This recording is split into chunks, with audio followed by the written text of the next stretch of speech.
70 kilometre പ്രതി മണിക്കൂർ വേഗത്തിൽ ഓടുന്ന കാർ ഒരു മണിക്കൂർ കൊണ്ട് ഒരു നിശ്ചിത ദൂരം പിന്നിടുന്നു. വേഗത 10 കിലോമീറ്റർ പ്രതി മണിക്കൂർ കുറച്ചാൽ ഇതേ ദൂരം പിന്നിടാൻ എത്ര സമയം വേണം? ഒരു കാറ് വേഗത തന്നിട്ടുണ്ട് 70 കിലോമീറ്റർ പ്രതി മണിക്കൂർ, ഒരു മണിക്കൂറിൽ 70 കിലോമീറ്റർ. അങ്ങനെ കാറ് ഒരു മണിക്കൂർ ദൂരം യാത്ര ചെയ്തു. അപ്പോൾ ഒരു നിശ്ചിത ദൂരം പിന്നിടും.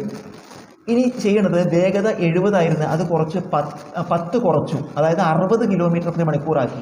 അപ്പോൾ അതേ ദൂരം പിന്നിടാൻ എത്ര സമയം വേണം? കൂടുതൽ സമയം വേണ്ടി വരും. കാരണം സ്പീഡ് ഇവിടെ കുറച്ചു, 70 ആയിരുന്നത് 60 ആക്കി കുറച്ചിട്ടുണ്ട്. അപ്പോൾ നമുക്ക് കൂടുതൽ സമയം വേണം. എങ്കിലും ആ സമയമാണ് കാണുന്നത്. നമുക്ക് ആദ്യം ദൂരം കാണുന്ന സൂത്രവാക്യം എന്താ? വേഗത ഇൻറ്റു സമയമാണ്. വേഗത ഇൻറ്റു സമയം. വേഗത എത്രയാണ്? 70 കിലോമീറ്റർ പ്രതി മണിക്കൂറാണ്. ഇൻറ്റു സമയം എത്രയാണ്? ഒരു മണിക്കൂറാണ്. യൂണിറ്റ് ഒക്കെ ഒരുപോലെയാണ്. കിലോമീറ്റർ പ്രതി മണിക്കൂർ, മണിക്കൂർ. അപ്പോൾ യൂണിറ്റ് ഒന്നും വ്യത്യാസമില്ല. അപ്പോൾ നമുക്ക് നേരിട്ട് ഗുണിച്ചാൽ മതി ദൂരം കാണാൻ. വേഗത ഇൻറ്റു സമയം 70 ഇൻറ്റു 1 എത്ര വരും? 70 എന്താ വരിക? കിലോമീറ്റർ. അപ്പോൾ ദൂരം കിട്ടി.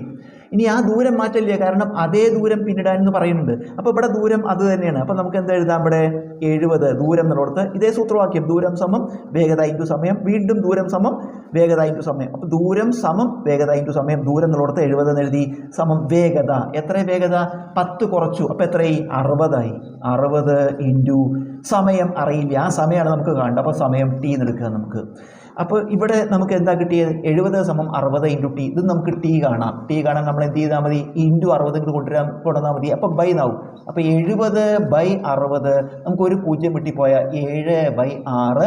ഇത് മണിക്കൂറാണ്. കാരണം നമുക്കിത് കിലോമീറ്റർ പ്രതി മണിക്കൂർ, മറ്റേതൊക്കെ മണിക്കൂർ. അപ്പോൾ യൂണിറ്റ് എല്ലാം മണിക്കൂറിലാണ് വരുന്നത്. അപ്പോൾ ഈ കിട്ടിയത് മണിക്കൂറാണ്. 7/6 മണിക്കൂർ. നമുക്കതിനെ മിനിറ്റാക്കി മാറ്റാം. 7/6 ഇൻറ്റു മണിക്കൂറിനെ എങ്ങനെ മിനിറ്റാക്കുക? 60 കൊണ്ട് ഗുണിക്കുക. അപ്പോൾ നമുക്ക് എന്ത് ചെയ്യാം? ഈ 6ഉം 60 പിടിച്ചെടുക്കുമ്പോൾ 10 എന്ന് വരും. അപ്പോൾ 7 ഇൻറ്റു 10 70. ഇപ്പോൾ യൂണിറ്റ് എന്തായി? മിനിറ്റായി. കാരണം മണിക്കൂറിനെ 60 കൊണ്ട് ഗുണിച്ചു, അപ്പോൾ മിനിറ്റായി. അപ്പോൾ 70 മിനിറ്റ്. 70 മിനിറ്റ് എന്നുള്ളതിൻ്റെ അർത്ഥം ഒരു മണിക്കൂറും 10 മിനിറ്റുമാണ്. ഒരു മണിക്കൂറും 10 മിനിറ്റും. കാരണം 70 എന്ന് പറയുമ്പോൾ അതിൽ 60 പിന്നെ ഒരു 10 ഉണ്ട്. അപ്പോൾ സമയം എത്ര എടുക്കണം? ഒരു മണിക്കൂറും 10 മിനിറ്റുമാണ് ഉത്തരം.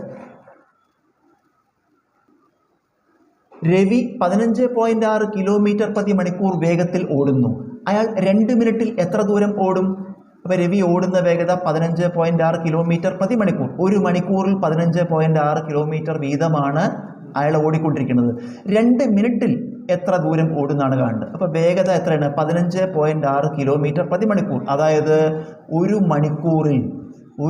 മണിക്കൂറിൽ അയാൾ സഞ്ചരിക്കുന്ന ദൂരം, രവി സഞ്ചരിക്കുന്ന ദൂരം എത്രയാണ്? 15.6 കിലോമീറ്റർ ആണ്. ഒരു മണിക്കൂറിൽ 15.6 കിലോമീറ്റർ സഞ്ചരിക്കുന്നു. ഒരു മണിക്കൂർ എന്ന് പറഞ്ഞാൽ നമുക്കറിയാം 60 മിനിറ്റ് ആണ്. അപ്പോൾ 60 മിനിറ്റിൽ, ഒരു മണിക്കൂറിൽ എന്ന് പറഞ്ഞാൽ 60 മിനിറ്റിൽ ഇതാണ് എത്ര? 15.6 കിലോമീറ്റർ. ഇതിനെ മീറ്റർ ആക്കി മാറ്റാം. 15.6 കിലോമീറ്ററിനെ കിലോമീറ്ററിനെ മീറ്റർ ആക്കാൻ 1000 കൊണ്ട് ഗുണിക്കുക. കിലോമീറ്ററിനെ മീറ്റർ ആക്കാൻ 1000 കൊണ്ട് ഗുണിക്കുക. അതിനെ 1000 കൊണ്ട് ഗുണിക്കുക. 15.6 ഇൻറ്റു 1000. ഒരു ദശാംശ സംഖ്യയെ 1000 കൊണ്ട് ഗുണിക്കുമ്പോൾ 3 ദശാംശ സ്ഥാനം വലത്തോട്ട് നീക്കണം. ഒരു ദശാംശ സംഖ്യയെ 1000 കൊണ്ട് ഗുണിക്കുമ്പോൾ അതിൽ 3 പൂജ്യമല്ലേ? അപ്പോൾ 3 സ്ഥാനങ്ങൾ വലത്തോട്ട് നീക്കണം.